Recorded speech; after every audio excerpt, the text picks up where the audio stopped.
NEET paper leak को लेकर पिछले 36 दिनों से देश भर में चल रहा छात्रों का आंदोलन आखिरकार अपने निर्णायक मोड़ पर पहुंच गया है। लगातार विरोध, प्रदर्शन और सियासी दबाव के बीच में केंद्रीय शिक्षा मंत्री धर्मेंद्र प्रधान ने इस्तीफा दे दिया।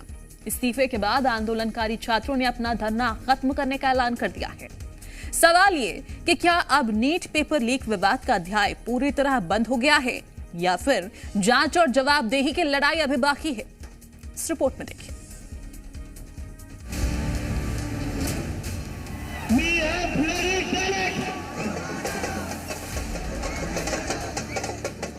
क्या कहते थे, इस सरकार में इस्तीफे नहीं होते। हम कहना चाहते झुकती है दुनिया, झुकाने वाला चाहिए।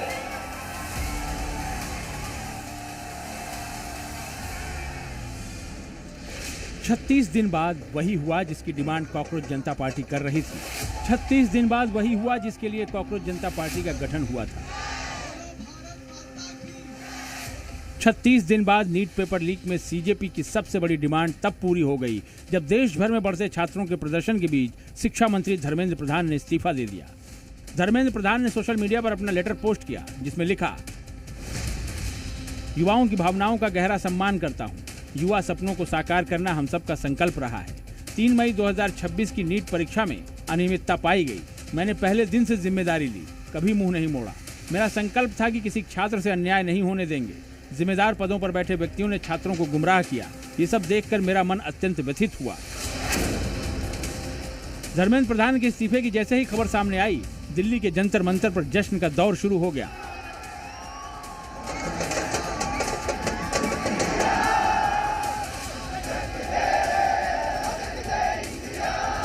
तो डरना नहीं है, डरना नहीं है। डेमोक्रेसी है। अगर डेमोक्रेसी में बोलने से डर लगने लगे तो कैसी डेमोक्रेसी है? डरना नहीं है। अगर अपनी आवाज उठाओगे तभी ये लोग लाइन में रहेंगे और इन्हें लाइन में रखना जरूरी है।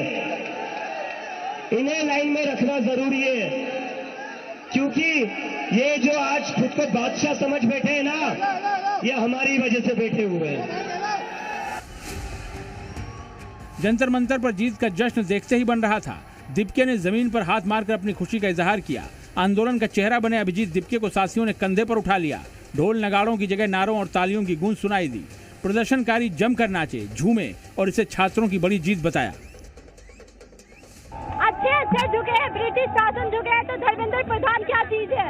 अच्छे झुके हैं, ब्रिटिश सरकार तक झुके तो धर्मेंद्र प्रधान क्या चीज है? धर्मेंद्र प्रधान को आखिरकार हार मानना पड़ा। इसमें 36 दिन से जो आंदोलन चल रहा है उसकी एक महत्वपूर्ण जीत है ये इस्तीफा। साथ ही साथ हम इन्हें ये देना चाहते हैं कि आज भी तो इतने आए हैं, आगे और भी आएंगे। अभी तो लड़ाई है, आगे और लड़ाई है। करप्शन है ना, वो एजुकेशन से हम बिल्कुल निकाल देंगे। आज जब ऐसे ही दोबारा होता रहेगा ना, बच्चे फिर आएंगे और फिर जीतेंगे। गवर्नमेंट कितना भी जोर लगा ले, सबसे बड़ी पावर होती है यूथ पावर, और हर बार हम गवर्नमेंट को दिखाएंगे यूथ पावर सबसे बड़ी है। हालांकि धर्मेंद्र प्रधान ने इस्तीफा तो दे दिया, लेकिन किसी गहरी साजिश की आशंका भी जाहिर की। उनका कहना है कि छात्रों को गुमराह कर देश के खिलाफ बड़ी साजिश रची जा रही है। पिछले 10 दिनों के घटनाक्रम से मेरा मन दुखी है। ये मेरे लिए व्यक्तिगत प्रतिष्ठा का विषय नहीं है। भारत की युवा शक्ति ही इस देश की असली ताकत है। युवा शक्ति को भ्रम के कुचक्र में फंसने नहीं देंगे। जंतर मंतर और देश में जो स्थिति बनी है उसे समझा। इस स्थिति का राष्ट्र विरोधी ताकतें लाभ न उठाएं। दरअसल दिल्ली पुलिस ने भी आशंका जताई थी कि जंतर मंतर पर प्रदर्शनकारियों की भीड़ में शरारती और उपद्रवी तत्व घुसपैठ कर चुके हैं, जो पुलिस और सरकारी संपत्ति को निशाना बनाकर नुकसान पहुंचा सकते हैं। धर्मेंद्र प्रधान के इस्तीफे की वजह कुछ भी हो, लेकिन अब सवाल यह है, क्या विपक्ष अब धर्मेंद्र प्रधान के इस्तीफे से संतुष्ट होगा? क्या सोमवार से संसद का गतिरोध खत्म हो जाएगा?